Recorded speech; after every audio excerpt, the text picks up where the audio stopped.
You're on a journey through the Bible to experience the epic story of God and to learn your part to play in the unfolding drama. Prepare for your role as you learn your history, your enemy, and your king. Welcome to the Bible Brief. Join us today as we review the foundational people and pivotal events of the story so far. The narrative is building before the epic reveal of God's plan. You're listening to the Bible Brief.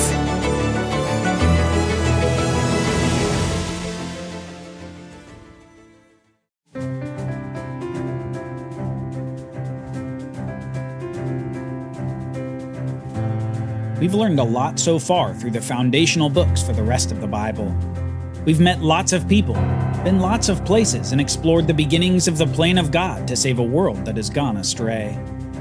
We're solidifying our foundation right now, so that as we continue through the story, we'll understand it in ways that we never have before.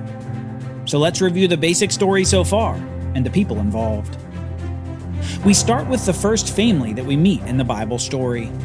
The first man and woman, Adam and Eve, and their three sons, Cain, Abel, and Seth.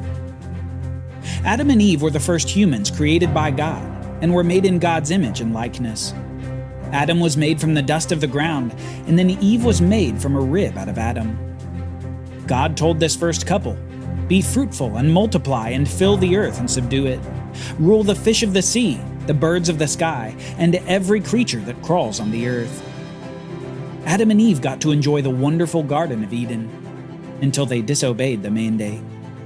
There in the garden, the man and woman failed to rule over the serpent, who began twisting words against God, saying, "Did God really say that you shouldn't eat from any tree in the garden?" Eventually, Eve took the fruit from the one forbidden tree, and she gave some to Adam, who was silent during this temptation of his wife. In this act, the first couple brought death into the world through their disobedience to God's command not to eat from that particular tree. This death would manifest in two ways: spiritual death through separation from God, and eventual physical death. Further, the effects of this death penalty would be transferred to their children, who would inherit a corrupt nature and would each become sinners themselves. The first couple is exiled from the Garden of Eden to the east. Next, we met two of their children, Cain and Abel, and you'll recall that at one point they come before the Lord to sacrifice to him. Abel brings the best of his flock, called the first fruits, and sacrifices the animals to the Lord, while Cain brings a portion from the regular stock of his harvest. God prefers Abel's sacrifice to Cain's, and Cain in jealous anger murders his brother. Cain then becomes a picture of allowing sin to rule, and he's banished further east of Eden. Soon we saw that Adam and Eve have another son, whom they understand is a replacement for their murdered son Abel.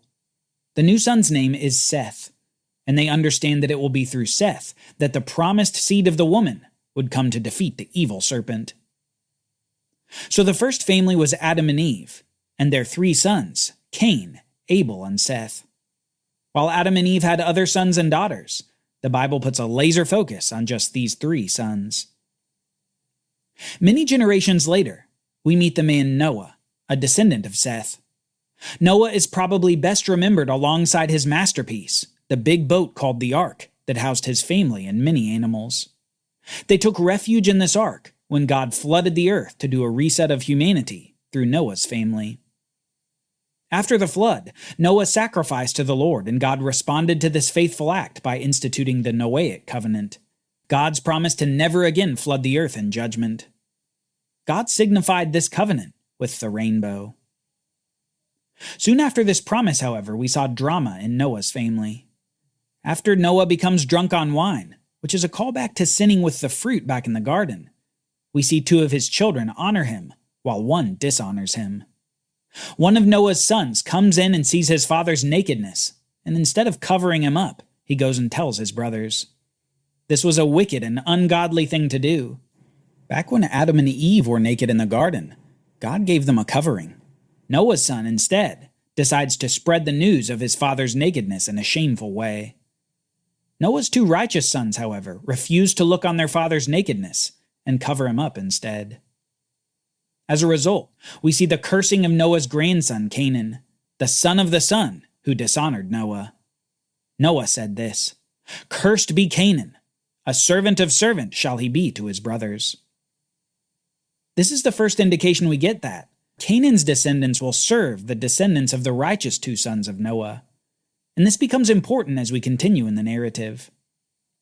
Years after these events and after a rebellious episode in the city of Babylon, we met Abram, a descendant of one of the righteous sons of Noah. And it's to Abram that God makes some of the great promises of the Bible. Remember this from Genesis 12. The Lord said to Abram, "Leave your country, your kindred, and your father's house, and go to the land I will show you. I will make you into a great nation, and I will bless you, and I will make your name great, so that you will be a blessing. I will bless those who bless you, and curse those who curse you, and all the families of the earth will be blessed through you." So Abram departed, as the Lord had directed him. This is the beginning of the Abrahamic covenant, where Abraham is promised land, seed, and blessing.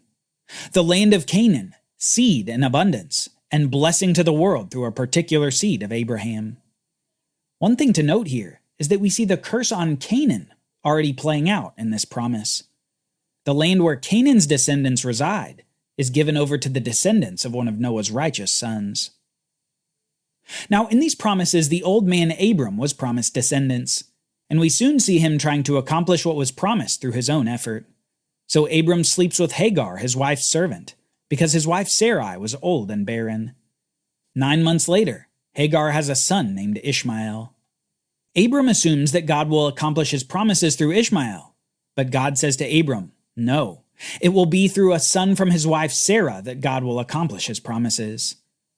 In this scene, he renames Abram to Abraham, meaning father of a multitude, to underline his promise that he made to Abraham.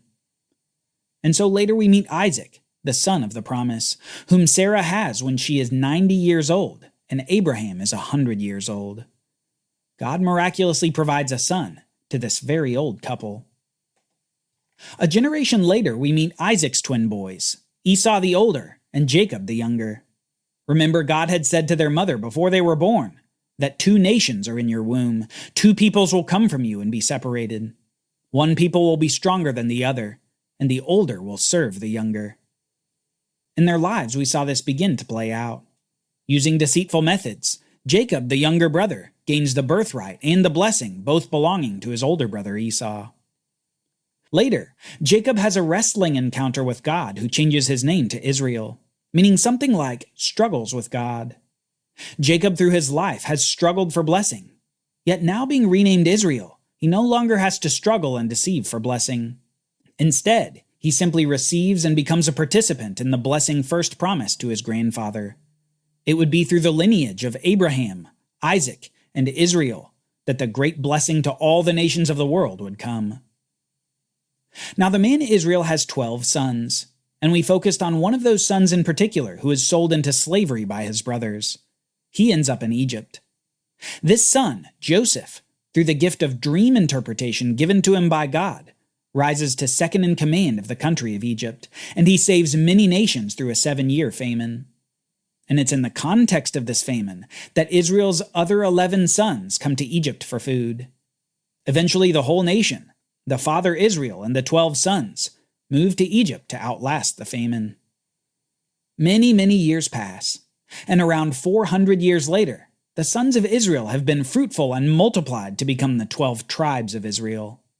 These tribes are enslaved to Pharaoh in Egypt, who doesn't know a thing about Joseph. It's in this context that God commissions Moses to lead the Israelites out of slavery in the great exodus from Egypt.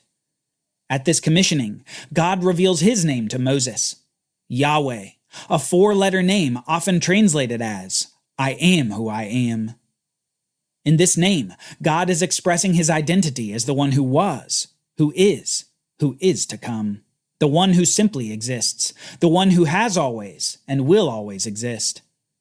God's identity is the always present one, who is the God of all the ages. Now armed with the name of God and a mission from him, Moses returns to Egypt to lead the people in God's deliverance of his chosen nation from their Egyptian slavery. After the awe-inspiring plagues and deliverance through the Red Sea, God continues to use Moses as his tool to reveal his law to the Israelites at Mount Sinai. This law, based on the 10 Commandments, would be the rule for the people as they dwelt in the land of Canaan, a law including moral, legal, and sacrificial principles for the nation of Israel. It's while Moses is receiving the law from God on top of Mount Sinai that his brother Aaron makes a golden calf for the people to worship. The people choose to worship a fake god over the real God who spoke to them from the mountain. However, despite this grievous sin of Aaron in making this idol for the people, we come to find out that Aaron will be the first high priest in the tabernacle tent of meeting that God commanded to be made in the law. It's Moses' brother Aaron who would be the first from the tribe of Levi, who would perform the sacrifices in the tabernacle that God commanded in his law. After a long speech by Moses reminding a new generation of the law, God commissions the next leader of Israel named Joshua, who leads this next generation into the promised land of Canaan after 40 years of wandering in the wilderness. Now within Canaan we meet Rahab, the righteous prostitute who had faith in God and risked her life to save 2 Israelite spies. For her faith and righteous act, she and her family are spared from the destruction of her hometown of Jericho, and soon she and her family are assimilated into Israel. Meanwhile, a disobedient man hides loot from the defeat of Jericho, and God won't allow the Israelites victory until the man's sin has been dealt with. Through Joshua's generation, the people of Israel succeeded in the initial phase, conquering the land. They dominate much of it, and before he dies, Joshua emphasizes that the tribes still have work to do. They should love God, follow the law, and take the land. And yet, within a generation, the people have disobeyed, choosing to worship the gods of the Canaanites rather than the one true God. As a result, God delivers them into the hand of their enemies, before having mercy on them, sending judges to deliver them in their distress. By the end of the Judges era, we see a nation in crisis. Crisis with almost no faithful leadership. Crisis not realizing full conquest of the land of Canaan. Crisis not realizing any of the blessing anticipated by God's covenant with them at Sinai. This crisis soon makes the people cry to God, not for another judge, but for a king. Join us next time as we explore the themes of the story so far, before we launch into the next era of the Bible story, the era of the kings.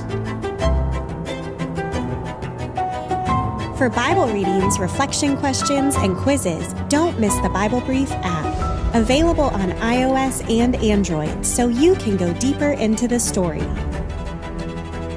The Bible Brief is a project of the Bible Literacy Foundation, a nonprofit dedicated to helping you learn the Bible. Give to support the Bible Brief by visiting BibleBrief.org or tap the Give link in the show notes. Thank you for supporting the Bible Literacy Foundation.